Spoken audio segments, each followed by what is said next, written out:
friends. Welcome to your second little workshop of the month.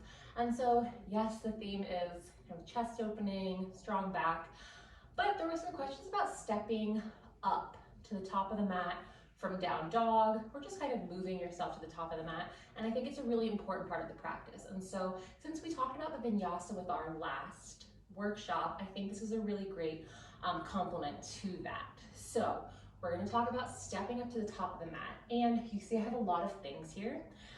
And the reason that stepping up is so important, doing it well, I think is so important, is because it really sets the foundation for a lot of other things. So the way we stand at the top of the mat, the way we are in our quadruped poses, so down dog, tabletop, plank, those things are really foundational for other things like within that kind of branch of yoga. And stepping up is a huge part of the vinyasa practice. And if when you step up your hands lift or you feel really off balance, it's really going to compromise a lot of other parts of your practice where those movements are repeated. And it's kind of wordy, and I will show you. So, if we're coming from downward facing dog to the top of the mat, and we step and we lift our hand, we are already off balance here. So all of my weight is in my left hand. I have a little in my right foot. And so then if I'm here, and I come up to crescent lunge, I already have to readjust myself in a big way to find center.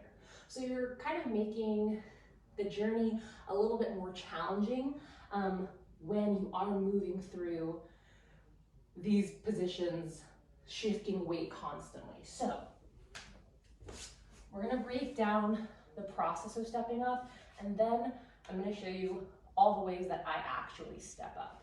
And so when we're stepping up from downward facing dog, you're gonna bend the knees, round the back. So curl yourself in, and then start to squeeze your thigh towards your chest with your foot pointed. Keep your knees bent, keep both knees bent the whole time, keep the spine rounded. Really try to find a cat spine here.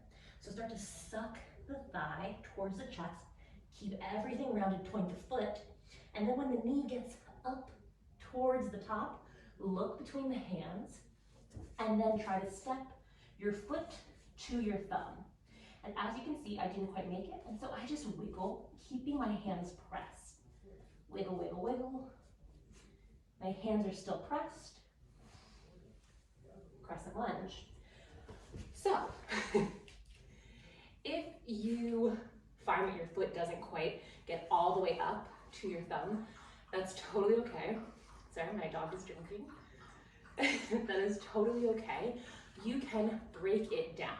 So just to show you that again in kind of a faster motion.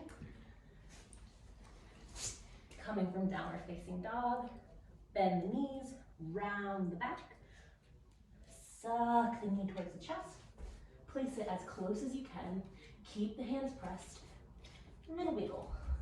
Wiggle, wiggle, wiggle, until you feel like your foot is where it needs to be. Rise up. Cool. So, this move is challenging regardless of your body shape, what it looks like. It can be more challenging if you have a fuller chest or a fuller belly, just because there is less space for your knee to kind of move towards the top of the mat. So I always use blocks under my hands. And so having blocks under your hands just gives your body more space. And so even if you don't use them in down dog, take a moment, slide them in, and then same. Bend the knees, round, keep everything rounded. And I just get so much more reach. I still wiggle a little bit, everything's firmly pressed, and I rise up. Same thing moving back, boom. You can stack blocks as high as you may need them to make things more available. You can turn them on different levels. I sometimes do, but I think stacking them just provides a little bit more stability. And this is a really nice height. So if you're here, a little slip. If you're here, step the foot right in there. rise up. The other thing that I think really helps is stepping your foot either to your thumb, so right foot to right thumb, or stepping just outside your hand. So you don't need to step. A lot of times you'll hear the cue in between your hands. Step your foot in between your hands. Forget that. I hate that cue. Forget it.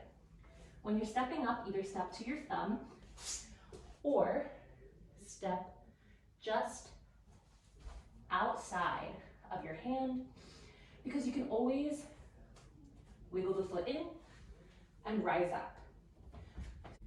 So blocks under your hands, and if you need a little bit more height, you can also use a chair. And now this can be challenging to flow with, especially if you're not doing a class where they're teaching with the chair, but it's definitely an option and it's your practice, and so you can totally make it work.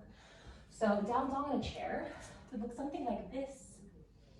And then when you step up, you've got lots of space to rise up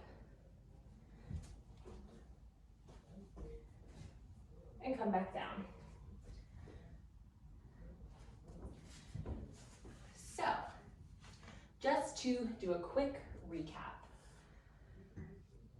When stepping up to the top of the mat, make space for yourself, whether it be a chair, some blocks, or stepping wider, stepping outside the hand instead of to the thumb. Round your back, bend your knees as you're moving to the top of the mat, and think about cat pose, really rounding the upper back, pressing the earth away so you can find compression between your thigh and your knee. So I'll show you one more time with blocks on a slightly different setting. Beautiful. So from downward facing dog, I like to grab my blocks, slide them in, bend, round,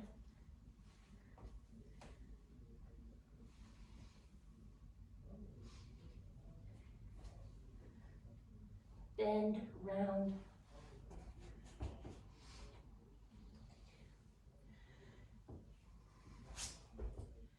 beautiful. And so that's one set of options. The next set, a little bit different. If stepping up completely just doesn't feel available, whether it be because of like your body mass or just like the flexibility, here is another great option. So I still recommend using blocks. Step the foot basically as high up as you can. So I like to go maybe about halfway, maybe a little more. Step your back foot back a little bit, drop your knee, and then use same hand as foot, step the foot up.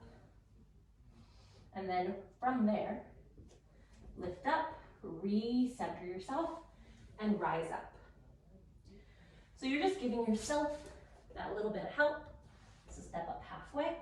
You don't even have to drop the knee if you don't want to. Left hand moves the foot up.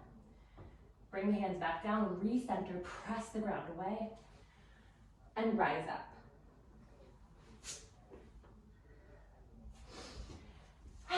So a few options as far as stepping up goes. Try these out. Let me know what works for you. If nothing here is working, let me know. We can talk about it and figure it out. And maybe I can do a different kind of workshop on some more options. So thanks for being here. I hope this was helpful, and I'll see you next time.